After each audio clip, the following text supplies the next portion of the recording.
오늘 말씀의 제목을 한번 따라 하시겠습니까? 실패를 딛고 믿음에 성공한 아브라함. 실패를 딛고 믿음에 성공한 아브라함. 이런 제목으로 말씀을 나누기를 원합니다. 들어간 첫 번째 질문으로 제가 인물 퀴즈를 하나 준비했는데요, 혹시 이 사람은 누군지 아시겠습니까? 누굴까요? 안다. 아까 2부 때 물어봤더니 성가대원 중에서 한 사람이 거기 딱 들더라고요. 저도 깜짝 놀랐어요. 저도 만약에 갑자기 이 사진을 들이밀고 누군지 아느냐고 물었으면 저도 대답하기 어렸을 것 같은데, 그러나 의외로 쉬운 사람입니다. 이 사람은 토마스 에디슨입니다. 기억하십니까?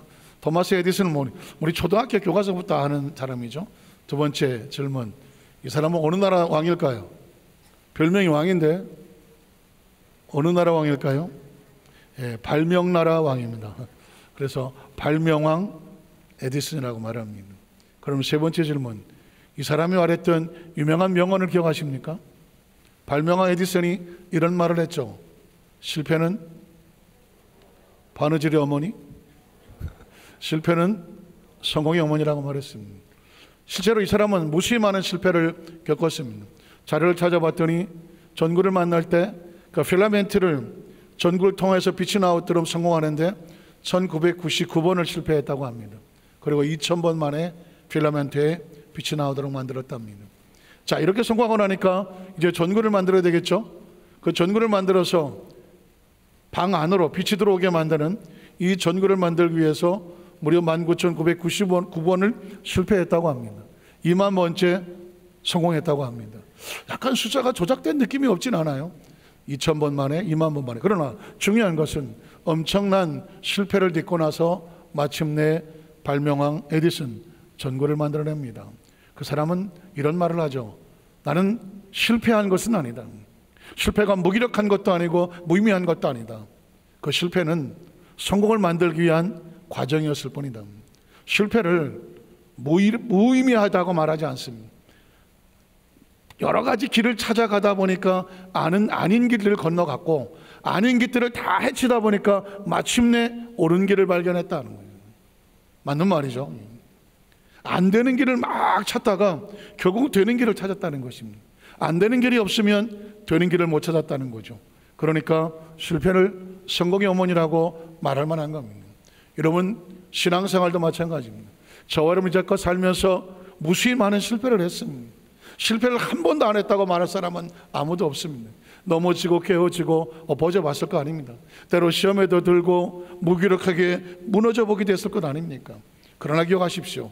그럼에도 불구하고 포기하지 아니하고 다시 일어나서 옳은 길을 찾아서 또 일어서게 되면 그 사람은 그 실패했던 것이 무의미한 것이 아니라 오히려 옳은 길을 설 수 있는 성공의 어머니가 되게 만드는 귀한 축복이 되어질 줄로 믿습니다. 오늘 성경 속에 믿음의 조상 아브라함이 그렇습니다. 아브라함이 하루아침에 믿음의 조상으로 뿅 하고 태어나지 않았습니다. 그도 많이 실패했습니다. 그러나 포기하지 아니하고 마침내 믿음의 테스트를 통과하고 놀랍게도 믿음의 조상이라고 하는 합격증을 얻게 된 것입니다. 오늘 이 말씀을 함께 나눌 때에 우리 성도들 가운데에 무수히 많은 실패의 아픔도 있고, 현재도 실패하고 넘어지고 혹시 서러워하고 힘들어하고 낙심할 수 있는 그 심령을 향하여 괜찮아, 다시 시작해보자, 일어나보자, 용기 내보자, 하나님께서 만들어가는 그 길의 마지막 축복의 주인공이 되는 이 놀라운 지름길 되시기를 주의 이름으로 축복합니다. 우리는 첫 번째로 아브라함 믿음의 실패한 모습을 한번 찾아보겠습니다. 아브라함은 사실상 하나님께서 원하는 곳이 아닌 애굽으로 내려가는 실패를 경험했습니다. 창세기 12장 1절로 4절을 보겠습니다. 창세기 12장 1절로 4절에 보면 하나님은 아브라함에게 믿음에 성공하는 방법을 가르쳐 주셨습니다. 야훼께서 아브라함에게 이르시되 너는 너희 고향과 친척과 아버지 집을 떠나서 내가 내게 보여줄 땅으로 어떻게 해라? 가라. 여러분, 성경 속에 하나님의 축복의 길은 아주 단순합니다. 나와 같이 가자. 한번 따라 하실까요? 나와 같이 가자. 다른 말로 말하면 나의 말씀대로 순종하고 따라와라. 성경은 아주 단순합니다. 아주 66권이 있어도 딱 하나, 하나님은 나와 같이 가자는 것입니다. 어떻게 같이 갈까요? 하나님의 말씀으로 따라오라는 것입니다. 아브라함에게도 동일하게 이렇게 말했습니다. 내가 내게 지시하는 땅으로, 보여주는 땅으로 가라. 같이 가자는 얘기입니다. 자, 그랬더니 그 다음 절에 보면 내가 너를 큰 민족을 이루고 내게 복을 주어 내 이름을 창대하게 하리니 너는 복이 될 것이다. 재수와 운이 좋아서 복이 되지 않습니다. 어떻게 하면? 내가 지시하는 곳으로 함께 가면, 순종하면 너의 삶은 복이 된다? 복이 된다고 말했습니다. 기억하십시오. 복은 요행과 재수가 아닙니다. 우연히 오다 가다 얻어 걸리는 것이 아닙니다. 반드시 하나님께서 말씀하시는 그 길을 동행할 때 그 삶은 뭐가 될까요? 복 있는 삶이 되는 것입니다. 자, 그 다음 절을 보겠습니다. 너를 축복한 자에게 내가 복을 내리고 너를 저주한 내가 저주하리니 땅의 모든 족속이 너로 말미암아 무엇을 얻을 것이다? 복을 얻을 것이다. 복은 우연과 재수가 아닙니다. 오다 가다 걸리는 것 절대로 아닙니다. 하나님 말씀을 따라 순종하고 같이 갈 때 비로소 복 있는 삶이 되는 겁니다. 자, 그런데 10절 이하를 바라보면 안타깝게도 갑자기 어떤 문제가 생깁니다. 따라갔는데 그 땅에 뭐가 들었을까요? 기근이 들어왔습니다. 삶을 살다 보면 예상치 않게 기근이 다가올 때가 있습니다. 사업이 안 될 때도 있고, 직장이 어려울 때도 있고, 인간관계가 상처 입을 때도 있고, 유혹에 빠질 때도 있고, 무너질 때도 있습니다. 내 삶에 원치 않은 이런 문제가 다가왔을 때 어떻게 할까요? 오늘 저와 여러분에게 아브라함은 샘플이 됩니다. 아브라함도 그런 문제가 다가왔습니다. 그때 이런 선택을 합니다. 아브라함이 애굽에 내려 거류하려고 그리로 내려가 버립니다. 하나님은 여기 있으라고 말했는데 아브라함은 자기가 가고 싶은 곳으로 내려가 버렸습니다. 여러분 생각하십시오. 믿음이란 뭐냐? 선택입니다. 한번 따라 하실까요? 믿음은 선택이다. 자, 내가 어떤 문제가 다가왔을 때, 어떤 상황이 다가왔을 때 어떻게 선택할 것이냐? 이게 믿음이에요. 그 사람 믿음이 좋다는 것은 다른 게 아닙니다. 올바른 선택을 했다는 것입니다. 그 사람 믿음이 약했어, 시험에 들었어, 이는 뭘까요? 선택이 잘못됐다는 것입니다. 그런데 그 선택은 어떤 일이 벌어질까요? 선택은 항상 결과를 책임져야 됩니다. 한번 따라하세요. 결과를 책임져야 된다. 선택에는 결과를 책임져야 됩니다. 결국 아브라함은 어떻게 됩니까? 그 땅의 기근이 심하였기 때문이다. 그가 애굽에 가까이 있을 때 그의 아내 사라에게 말하되 내가 알기에 그대는 아리따운 여인이라. 애굽 사람이 그대를 볼 때 이르기를 이는 그의 아내라 하여 나는 죽이고 그대는 살리리니 원하건대 그대는 나의 누이 동생이라고 해라. 혹시라도 자기 아내가 너무 이쁘기 때문에 자기 아내를 빼앗겨서 자기를 죽일까 봐 아브라함은 이런 꾀를 냅니다. 왜? 자기 인생은 이제 자기가 선택했기 때문에 자기가 책임져야 되거든요. 생각해낸 것이 뭘까요? 나를 뭐라고 불러라? 오빠라고 불러라.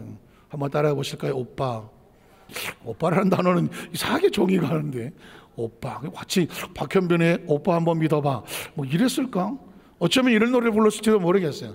어쨌거나 아브라함은 이렇게 하면 나도 살고 사례도 살 줄 알았습니다. 자, 그러면 그대가 그대로 말미암아 안전하고, 자, 내 목숨이 그대로 말미암아 보존되리라 하니라. 자, 그러나 예상대로 되지 않았습니다. 아브라함 애굽에 이르렀을 때 이 애굽 사람들 그 여인이 심히 아리따움을 보았고 바로의 고관들 그를 보고 바로 앞에 칭찬함으로 그 여인을 바로의 궁으로 어떻게 했더라? 이끌어들였더라. 아브라함 입장에서 볼 때는 아내 사례를 빼앗긴 것입니다. 여러분 기억하십시오. 굉장히 중요한 메시지가 있습니다. 우리 남편들은 기억하시오. 남편들만 따라하십시오. 남편이 선택을 잘해야, 미리 겁을 먹으신 것 같은데 우리 남성 정리들만 다시 합니다. 남편이 내가 신앙생활을 잘해야 우리 아내가 안전하다. 동의하십니까? 기억하십시오. 아브라함이 선택을 하나 잘못했습니다. 남편이 잘못된 선택이 애먼 자기 아내를 다른 남자에게, 바로의 왕에게 빼앗게 되었습니다. 왜 이런 일이 벌어집니까? 저는 성경을 읽다가 깜짝 놀랐습니다. 이 땅의 삶을 살면서 그냥 벌어지는 일은 아무도 없습니다. 아브라함의 선택 하나가 그의 아내 사례를 곤경에 몰아넣고 말았습니다. 그래서 말하는 것입니다. 남편이, 아니 집안의 가정이 하나님 앞에 올바른 신앙생활을 잘 선택해야 누가 안전하다? 아내가 안전한 겁니다. 그리고 자식이 안전한 겁니다. 표하십시오. 오늘 전 제 이야기를 하고 있지 않습니다. 성경이 그렇게 말합니다. 아브라함이 잘못 선택함으로 말미암아 아내 사례를 빼앗겨버리고 말았습니다. 자, 그 다음 절을 보겠습니다. 10절 20절에 보면 그래서 결국 이에 바로가 그로 말미암아 아브라함을 후대함으로 아브라함이 양과 소와 노비와 암수 나귀와 낙타를 얻었더라. 야훼께서 아브라함 안에 살해 일로 바로와 그의 집에 큰 재앙을 내린지라. 바로가 아브라함을 불러서 이르되 내가 어찌하여 나에게 이렇게. 이제는 바로 왕이 아브라함에 대해서 책망을 합니다. 당신이 똑바로 했으면 내가 잘못된 선택을 안 했잖아. 아브라함에게 잘못된 선택을 질책합니다. 자, 그 다음 절을 보면 내가 어찌하여 그를 내 아내라고 내게 말하지 아니하였느냐. 내가 어찌 그를 누이라고 하여 내가 그를 데려다가 아내를 삼게 하였느냐. 내 아내가 여기 있으니 이제 데려가라 하고 바로가 사람들에게 그의 일을 명하며 그들이 그와 함께 그의 아내와 그의 모든 소유를 보내었더라. 바로의 말이 틀렸나요? 틀린 것 같지가 않아요. 똑바로 말했으면 바로가 범죄하지를 않았을 거라는 것입니다. 우리는 여기서 놀라운 일이 벌어집니다. 한 사람의 잘못된 선택이 자기 아내뿐만 아니라 그와 같이 있는 사람도 죄를 짓게 만들 수도 있습니다. 제가 지금 말씀드린 이유는 나의 선택 하나가 나로 끝나지 않아요. 나의 공동체와 나와 함께한 사람에게도 영향을 미칠 수 있다. 그러면 아내가 잘못 선택하면 어떨까요? 남편만 잘 선택하면 되지. 혹시 그렇게 될까요? 아닙니다. 성경에 봤더니 아내의 잘못된 선택이 그 남편과 그의 자식들도 위기에 빠지게 하는 것을 볼 수가 있습니다. 창세기 15장 1절로 4절을 보겠습니다. 이후 야훼의 말씀이 환상 중에 아브라함에게 임하여 이르시되 아브라함아 두려워하지 말라. 나는 내 방패요 너희 지극히 큰 상급이니라. 아브라함이 이르되 주 야훼 무엇을 내게 주시려 하나이까. 나는 자식이 없사오니 나의 상속자는 이 다메섹 사람 엘리에셀입니다. 아브라함이 또 이르되 주께서 내게 씨를 주지 아니하셨으니 내 집에 길린 자가 내 상속자가 될 것입니다. 야훼의 말씀이 그에게 임하여 이르시되 그 사람이 내 상속자가 아니다. 내 몸에서 날 자가 내 상속자가 될 것이다. 하나님께서 분명히 아브라함에게 자식을 주겠다고 말씀을 하셨습니다. 사라에게도 자식을 주겠다고 말씀하신 것과 같습니다. 자, 계속 읽어보겠습니다. 그를 이끌고 밖으로 나가 이르시되 하늘로 무뼈를 셀 수 있나 보라. 또 그에게 이르시되 네 자손이 이와 같을 것이다. 아브라함의 하나님은 어떻게 했습니까? 믿었습니다. 그랬더니 야훼께서 그의 의로 여기셨고 또 그에게 이르시되 나는 이 땅을 내게 주어 소유로 삼게 하려고 너를 갈대아인의 우리에서 이끌어낸 야훼 하나님이라고 말합니다. 여기까지는 퍼펙트합니다. 하나님은 자식을 주겠다고 말씀하셨고 아브라함은 믿고 따라갔으면 이 집은 잘 될 겁니다. 왜? 가장이 올바로 섰으니까. 그런데 말이죠, 얘기가 달라집니다. 그 다음 절에 16장 1절 4절을 보면 사건이 하나 벌어집니다. 사레가 갑자기 이상한 마음을 품습니다.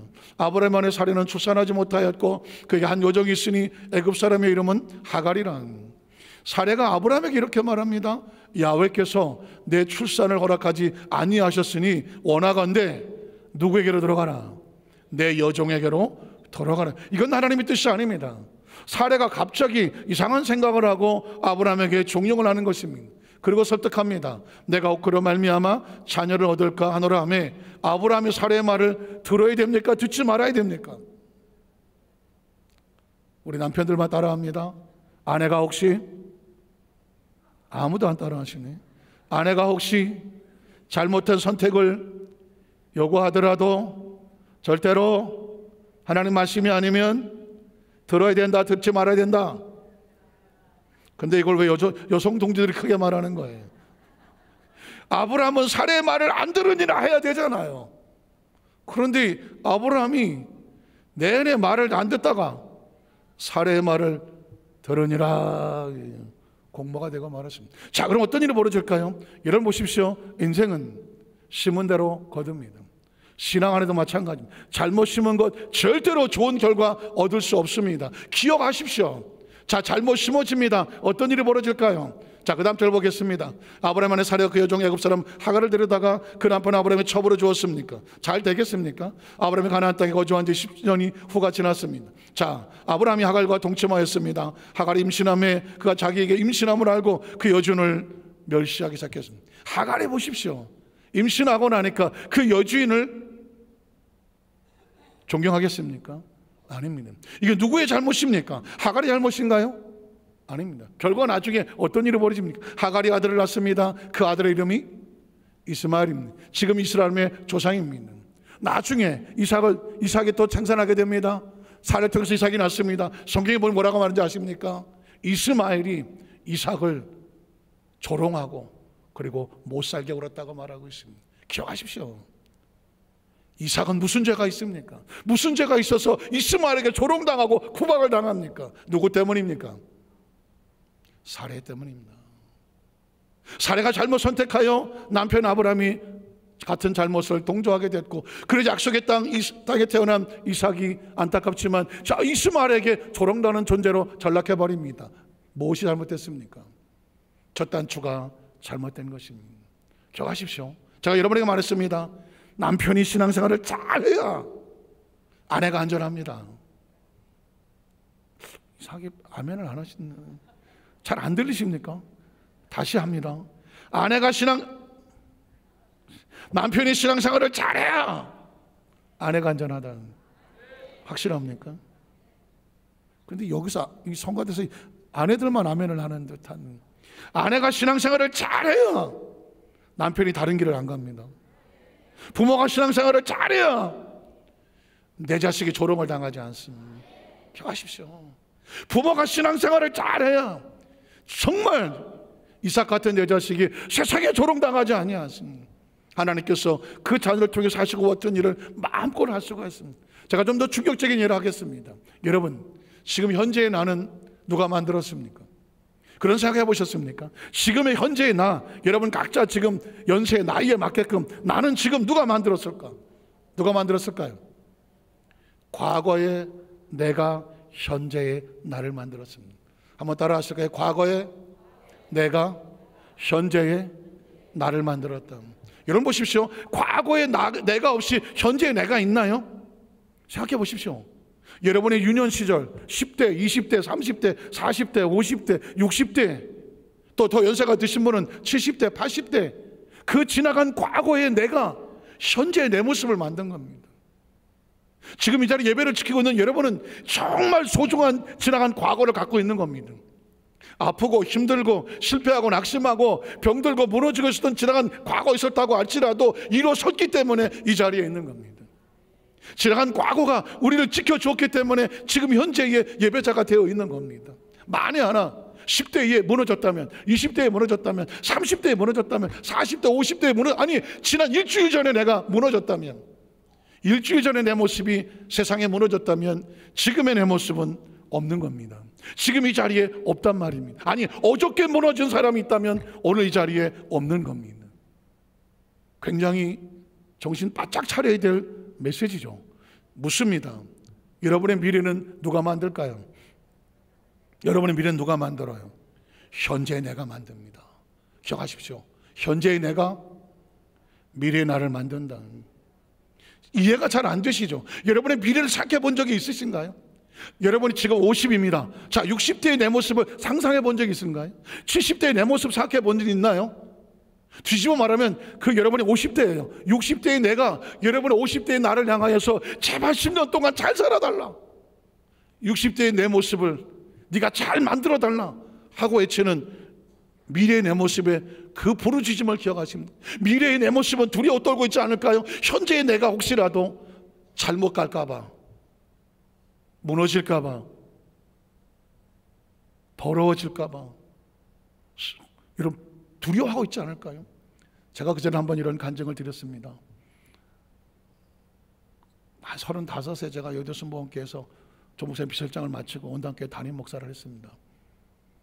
제가 부족해서 더 공부를 해야 되겠다, 연대신합대학원에 가서 상담학을 공부하고 있었습니다. 목사님들이 한 60, 70명 같이 모여서 공부를 합니다. 근데 수업 시간이 딱 됐습니다. 그래서 어떤 목사님에게, 보통 수업 시간에 그렇지 않습니까? 우리 목사님 일어나서 기도 한번 해주십시오. 수업 시간에서 기도하는 겁니다. 뭐 길어봤자 2, 3분도 안 되는 시간이죠. 기도하려고 눈을 감았습니다. 그런데 그 순간 저도 모르게 눈물이 확 쏟아집니다. 왜냐하면 지금 이 자리는 연대연합신학대학원 강당이에요. 그리고 다 목사님들이 같이 공부한 사람. 그런데 제 머릿속에는 시간을 초월해서 제 지나간 과거를 향해 갔습니다. 고등학교 2학년 때 다른 친구들 다 수학여행을 다 갔는데 수학여행을 못 가는 한 20, 30명 아이들이 한 반에 모여서 하루 종일 자습을 시키는, 한 2박 3일 정도, 3박 4일 정도 자습을 시키는 거예요. 그러니까 등록금 수학여행 갈 수 있는 돈이 못 낸 거예요. 그래서 저는 부모님한테 말도 못했어요. 수학여행 간다는 말도 못하고 그냥 자습하지 자습 시간에 있었습니다. 저는 그때 당시 제가 슬펐다고 생각하지 않아요. 그런데 나이 35이 넘어서 제 18살짜리로 지나간 과거로 돌아갑니다. 그 수업 시간이 고등학교 교실이에요. 자습하는 시간이에요. 제가 제 모습을 보니까 머리는 스포츠를 깎고 앉았고 교복 입고 앉았는데 가만히 뒤에 가서 보니까 울고 있더라고요. 훌쩍훌쩍하며 울고 있더라고요. 내 지나간 18살짜리 고등학교 여학생이 그 자식 교실에서 울고 있었어요. 저는 운다고 생각을 안 했는데 내 지나간 과거의 모습을 보니까 울고 있더라고요. 힘들었겠죠. 수강장 가고 싶었겠죠. 못 가는 자신의 모습이 아팠겠죠. 아닌 척하고 앉아 있었지만 이 아이는 울고 있더라고요. 그 모습을 보는데 제 눈에서 눈물이 막 쏟아지고 뒤에 가서 내 지나간 18살 내 고등학교 2학년 아이를 끌어안습니다. 그런데 울컥 눈물이 나면서 마음에 고마운 마음이 들더라고요. 고마워, 고맙다. 제가 제 이름을 부르는 거예요. 유민아 고마워. 고등학교 2학년짜리 유민아 고마워. 네가 이렇게 아프고 힘들고 어려웠구나. 그럼에도 불구하고 나쁜 길로 빠지지 아니하고, 물론 많이 휘청거렸겠죠. 그런데도 나쁜 길로 빠지지 아니하고, 무너지지 아니하고, 쓰러지지 아니하고, 포기하지 아니하고, 그 10대를 지나고 20대를 지나고 그리고 신학을 하고 그리고 과정을 겪어서 전도사가 되고 목사가 되고 목사님 비서실장을 마무리 치고 이 교회에 와서 담임 목사를 하고 있고, 여기까지 온 것은 우연이 아니었고 재수가 좋아서도 아니었어. 내 지나간 10대 20대의 그 힘들고 어려웠지만 많이 휘청거렸지만 그걸 견디고 버티고 서줬기 때문에 현재의 내 모습이 있는 거더라고요. 그래서 나는 10대에 내 아이를 끌어안고 내 모습을 바라보고 얼마나 울었는지 몰라요. 놀라운 것은 내 지나간 과거의 10대를 끌어안고 괜찮다고 고맙다고 안아주고, 그리고 짧은 기도 시간에 기도가 끝났는데 눈물을 닦고 나니까 내 마음이 왜 이렇게 편한지 모르겠더라고요. 사랑하는 성도 여러분, 오늘 현재 우리 모습은 절대로 우연과 재수가 아니에요. 여러분 지나간 과거에 대해서 과거 여러분의 모습을 향하여 끌어안고 용기를 주세요. 그를 향해서 고맙다고 말해주세요. 지나간 과거가 우리를 현재 모습을 만들어주는 거예요. 미래도 마찬가지예요. 여러분의 미래를 여러분 그냥 어떻게 되겠지, 뭐 세월 지나면 뭐 인생이 뭐 있어, 다 그런 거지, 그렇게 생각하십니까? 아니에요. 여러분의 앞으로 10년 후에 여러분의 미래가 정말 깨끗하길 원합니까? 거룩하길 원합니까? 하나님의 축복의 통로가 되길 원합니다. 하나님 원합니까? 하나님 안에 있기를 원합니까? 그렇다면 지금 매일 매 순간에 오늘을 향하여 거룩한 삶을 선택하십시오.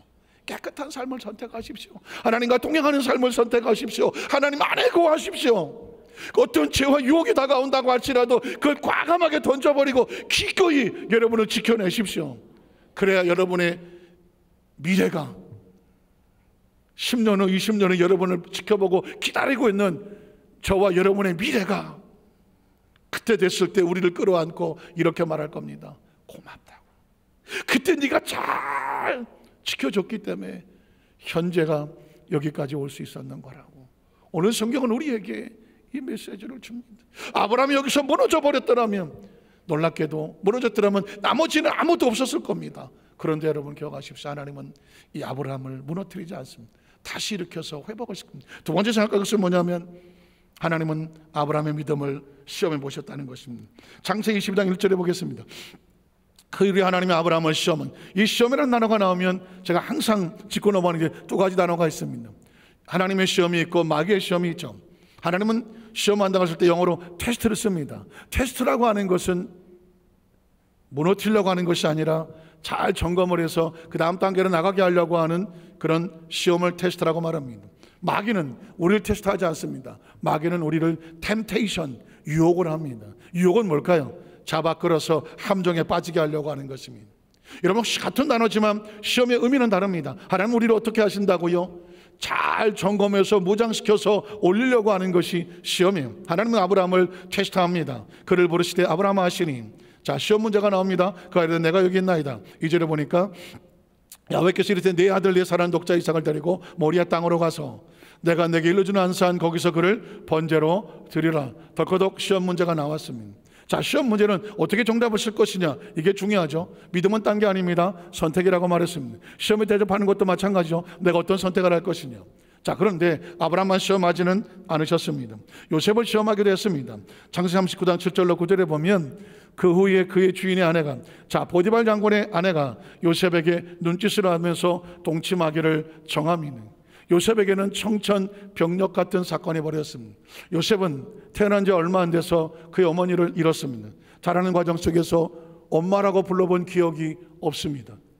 오히려 의붓 엄마들만 있었기 때문에 핍박을 받고 자랐습니다. 어린 동생을 하나 데리고 자랐습니다. 그는 아버지의 사랑을 갈구했습니다. 아버지의 사랑을 받던 이 요셉의 17살의 형들에 의해서 노예로 팔렸습니다. 애굽에 내려갔습니다. 남의 집살이를 하고 있습니다. 어느덧 나이가 20대가 넘어갔습니다. 여러분 보십시오.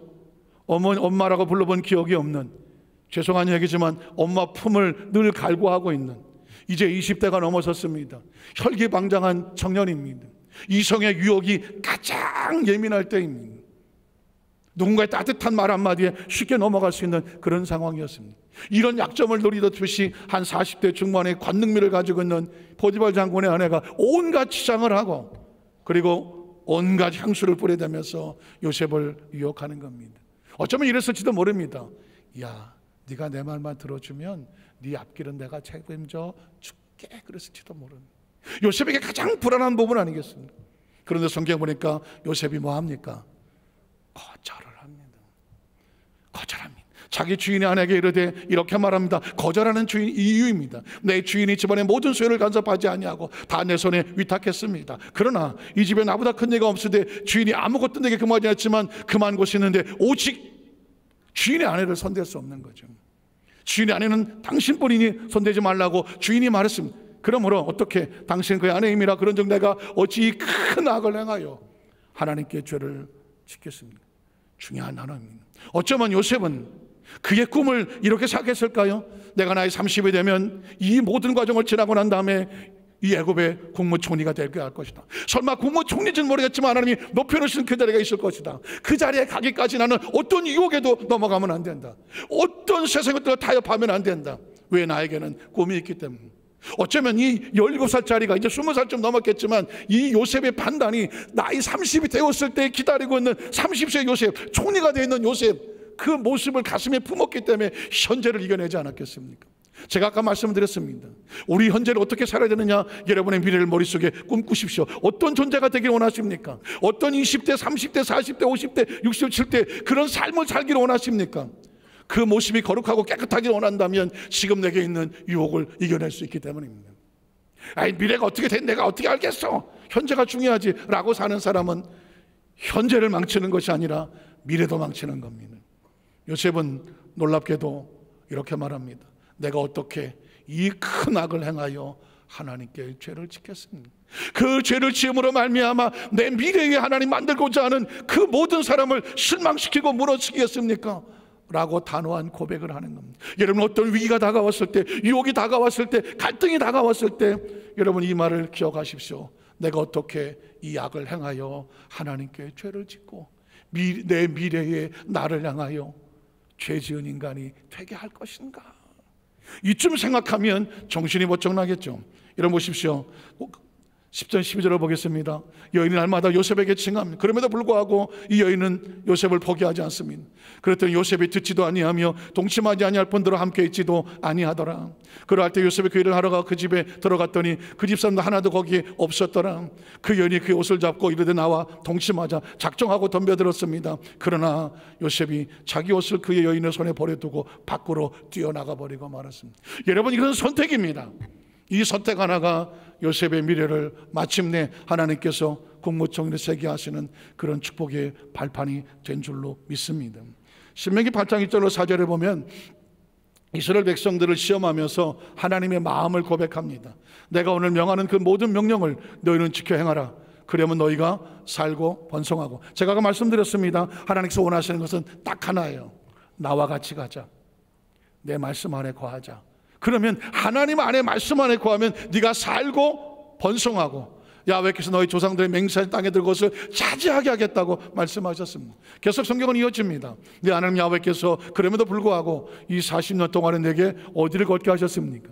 광야길을 걷게 하셨습니다. 광야는 서럽고 힘들고 외롭고 쓸쓸하고 고통스러운 실패처럼 보입니다. 그러나 기억하십시오. 이런 너를 낮추시며 너를 시험하사, 이 시험은 테스트입니다. 내 마음이 어떠한지, 그 명령을 지키는지 지키지 않는지를 뭐 하고 싶어 하신다. 알고 싶어 하신다. 한번 따라 하실게요. 하나님은 내가 하나님을 전심으로 믿고 따르는지 알고 싶어 하신다. 매일매일 신앙생활은 그런 겁니다. 예배는 그런 겁니다. 하나님, 오늘도 예배자로 이 자리에 섰습니다. 이 자리 나오기까지 여러분 얼마나 많이 힘든 일이 있었겠어요. 그럼에도 불구하고 난 내 마음을 하나님께 보여드려야 돼요. 예배는 그런 겁니다. 기도는 그런 겁니다. 신앙은 그런 겁니다. 선택은 그런 겁니다. 헌신은 그런 겁니다. 내가 네 마음을 알지. 항상 하나님 앞에 마음이 있는 겁니다. 그래서 그 다음 절에 보면 어떻습니까? 너를 낮추시며 너를 줄이게 하시며 또 너도 알지 못하면 네 조상도 알지 못하게 하던 만나를 내게 먹이신 이유가 있는데, 이건 사람이 무엇으로만 살지 않는다, 너로만 사는 거 아니나. 하나님에서 나오는 말씀으로 사는 줄 내게 알게 하려 하심이라니요. 하나님은 매일 우리에게 말합니다. 40년 동안 내 의복이 에어지지 아니하였고 내 발이 부르트지 아니하였다. 이 말은 하나님께서 우리가 아무리 힘들고 어려운 곳에 있다고 할지라도 하나님께서 한 번도 우리를 포기한 적이 없어요. 등한시한 적이 없고, 환경과 여건이 아무리 힘들어도 하나님은 그 가운데서 얼마나 잘 견뎌낸지를 눈여겨보고 계셨습니다. 한번 따라 하실까요? 여전히 지금도 나를 눈여겨보시는 하나님. 사실 이 땅의 삶을 사는 건요, 매일매일 하나님이 우리를 테스트하는 겁니다. 이런 상황에서 네가 어떤 마음을 가질래? 이런 상황에서 어떤 마음을 가질래? 이런 상황에 어떤 마음을 가질래? 그럼에도 불구하고 여전히 네가 나를 믿고 따라와 줄래? 하나님은 마음을 확인하려고 합니다. 혹시 여러분 TV에 그런 장면을 보셨습니까? 어떤 장인이 나와서, 도자기를 굽는 장인이 나와서 도자기를 굽는 거예요. 방송국 PD가 이제 따라다니면서 과정을 하는데, 제가 그 과정을 보면서 저거 왜 저렇게 하지? 하고 조금 마음에 좀 껄쩍지근한 게 있었습니다. 왜냐하면 그 엄청난 도자기를 굽는 과정이 뭐 이렇게 있다고 치면 이 보통 만든 게 아니잖아요. 뭐 굴러서 짓고 뭐 만들고 해서 불 속에 뭐 1400, 1500 해갖고 뭐 온도 따지고 해갖고 잘 나와서 굽고 뭐 유약을 바르고 이렇게 봐요. 진짜 잘 만들었어요. 그런데 이렇게 보다가 이건 아니야. 어디 갔어? 망치로 그냥 빡 쳐서 팍. 저는 저거 보다 말고 아이고 아까워라, 아이고 아까워라, 아이고 아까워라. 너무 아까운 거예요. 한 개, 두 개도 아니에요. 아이고, 그 그냥 나 하나 주지 그거. 아우. 그런데 그 사람 뭐라고 말합니까? 자기가 보는 기준에 맞지 않다는 겁니다. 약간의 유약이 밀렸다든가, 아니면 색감이 뭐 질감이 어쩌다든가, 뭐가 아래가 안 맞다든가, 하여튼 갖다 대는 핑계도 많아. 그래 놓고 이렇게 말합니다. 내 관인을 찢기에는 미달입니다. 그리고 가차없이 그냥 집어넣어. 저쪽에 보면 한 구덩이 묻어 있더라고. 저는 그때 굉장한 인사이트를 얻었습니다. 하나님께서 왜 우리를 낮추시나? 때로는 줄이게 하시나? 때로는 외롭게 하시나? 서럽게 하시나? 때로는 아무것도 없는 것처럼 보이게 하시나? 다른 거 하나도 없습니다. 그럼에도 불구하고 재수나 운이 아닌 네가 끝까지 나를 믿고 따라줄 수 있니? 우리 마음이 어떠한지를 알고 싶어 하는 거예요.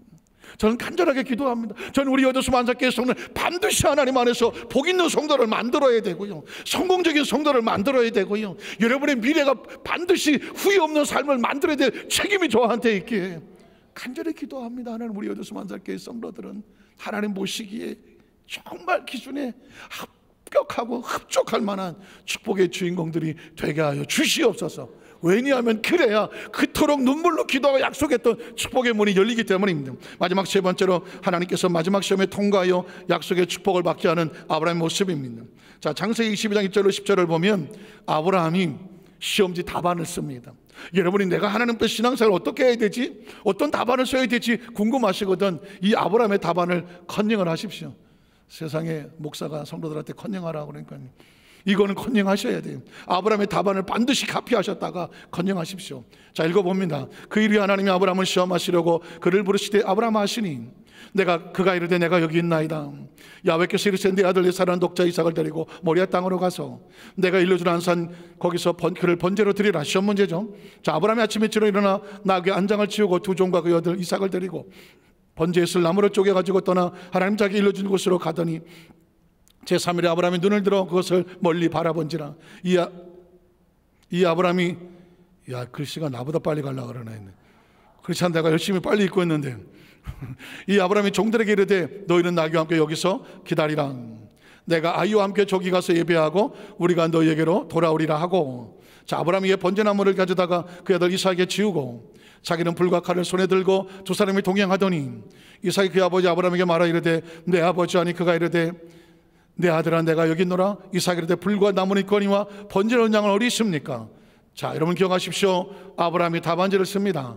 아브라함이 이르되 내 아들아 번제를 어린 양은 하나님이 자기를 위해서 친히 하십시오. 지금 무엇 때문에 두려워하십니까? 무엇이 힘이 드십니까? 무엇 때문에 서러워하십니까? 뭐가 안 됩니까? 무엇 때문에 여러분 마음에 답답해서 이게 왜 그렇지 하면서 의문을 품습니까? 누군가 묻거든 이 답안지를 갖다가 그대로 제출합시오. 아들아 걱정하지 말아요. 나를 염려하지 마십시오. 두려워하지 마십시오. 번제할 어린 양은 하나님이 자기를 위해서 친히 뭐 하실 겁니까? 준비하실 겁니다. 한번 따라하세요. 준비하시리라. 준비하시리라. 준비하시리라. 준비하시리라. 기억하십시오. 아브라함의 답은 이겁니다. 하나님이 준비하실 거다. 그 다음 절 읽어보겠습니다.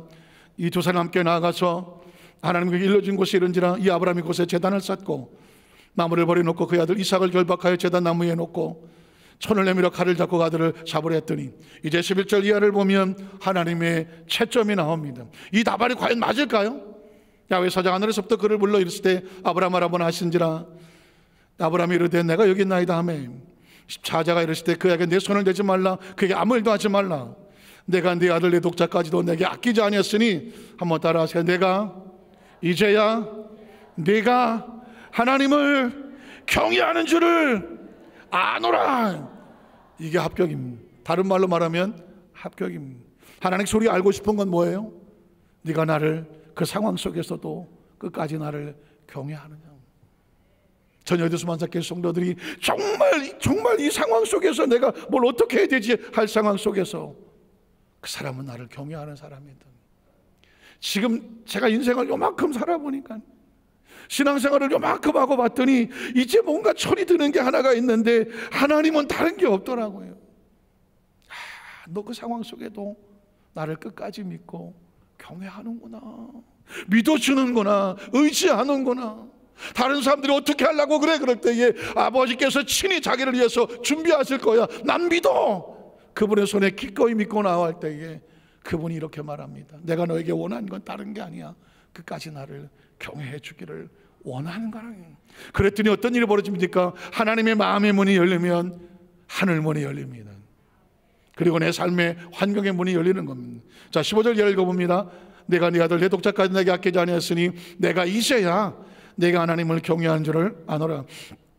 아브라함이 눈을 들어 살펴보니 수양이 뒤에 있는데 뿔이 수풀에 걸려 있는지라. 아브라함이 가서 그 순양을 가져다가 아들을 대신하여 번제로 드렸더라. 아브라함이 그 땅 이름을 야훼이라 하였으므로 계속 이어갑니다. 오늘날까지 사람들이 이기를 야훼 손에서 뭐가 됩니까? 준비되리라 하더라. 15절 넘어갑니다. 야훼 사장 하늘에서부터 두 번째 아브라함을 불러 이르시되 야훼께서 이르시기를 내가 나를 가리켜 맹세하노니 내가 이같이 행하여 내 아들 내 독자도 아끼지 아니하였은즉 내가 내게 큰 복을 주고 내 씨가 크게 번성하여 하늘의 별과 같고 바닷가의 모래 같게 하리니 내 씨가 그 대적의 성문을 차지할 것이다. 내 씨로 말미암아 천하 만민이 복을 받으리니 이런 내가 나의 말을 뭐 했기 때문입니까? 준행하였기 때문이다 하셨다. 이게 바로 축복을 받는 비결이었습니다. 자, 말씀을 정리하면서 이런 질문이 생각날 거예요. 아니, 아브라함은 저렇게 했지만 난 뭘 어떻게 해야 됩니까? 우리도 아브라함처럼 뭐 자식을 갖다가 하나님께 제물을 드려야 됩니까? 이렇게 물을지도 모르겠습니다. 어떻게 적용을 할까요? 제가 여러분에게 다른 단어를 하나 가르쳐 드립니다. 한번 따라 하실까요? 자발성. 다른 말로 말하면 자원하는 심령입니다. 여러분 보십시오. 이제까지 하나님께서 아브라함에게 지시했을 때 아브라함은 자기가 원하는 대로 갔습니다. 그때마다 방향을 다시 하나님 돌려놨습니다. 마지막 시험은 아들을 드리라는 것이었습니다. 자, 어떻게 합니까?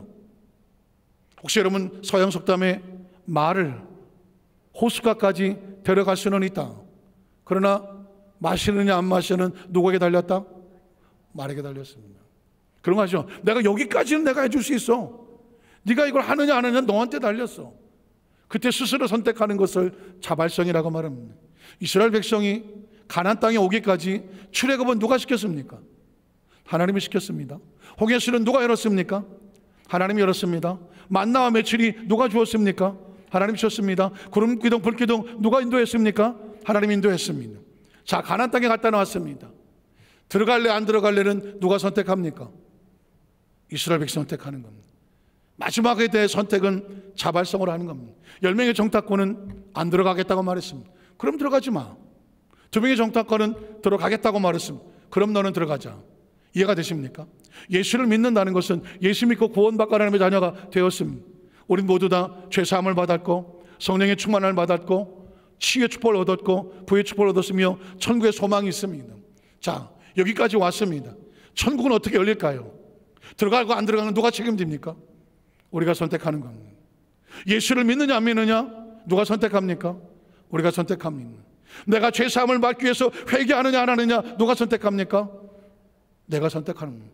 예배는 선택자가 나오는 겁니다. 예물은 선택자가 나오는 겁니다. 중요한 건 뭐냐? 자발성입니다. 여러분이 선택하셔야 됩니다.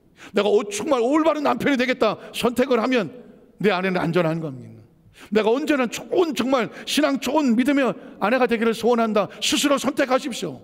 억지로가 아닙니다. 그러면 남편이 안전합니다. 부모가 언제나 신앙을 가지고 자발적으로 믿음의 걸음을 걸어가십시오. 그러면 자녀가 안전한 겁니다. 저와 여러분 마찬가지입니다. 나는 그냥 주일날 예배만 드리는 예배자로 살래. 여러분이 선택하신 겁니다. 그러나 어느 날 마음속에 소원이 생깁니다. 난 하나님 앞에 헌신하고 봉사하는 사람이 되고 싶다라고 하는 자원한 마음을 가지시면 그럼 여러분 기꺼이 봉사자가 되십시오. 어차피 이래도 한 세상 저래도 한 세상입니다. 가나안 땅을 구경하고 들어간 사람도 한 세상 살고 끝났고 가나안 땅을 들어간 사람도 한 세상을 살았습니다. 천국도 마찬가지입니다. 전 세계 수십억의 크리스찬 다 천국 갑니까? 아니라고 생각합니다. 그 앞에서 구경하다가 에이 난 돌아갈래? 주저하는 사람도 있습니다. 그러나 끝까지 난 들어가겠소 하는 사람은 천국에 들어가 있는 겁니다. 말씀을 마칩니다. 결단각하고 매일 매 순간 우리는 내 스스로 결단하고 있음을 아십시오. 스스로 자기 자신을 만들어가고 있다는 것을 아십시오. 그 현재의 결단이 미래를 만들 겁니다. 미래의 모습은 여러분과 제가 만들어가는 것입니다. 간절히 바라기는 아브라함의 선택 하나, 자발적인 선택 하나가 하나님의 복을 받았고 그로 인하여 사라도 안전해졌고 그로 인하여 이삭은 약속의 자녀가 되었습니다. 저와 여러분의 선택이 우리 가정과 우리 자녀와 자손들에게 하나님의 축복의 문이 계속 이어져가는 주인공 되시기를 주님의 이름으로 축원합니다. 기도하겠습니다.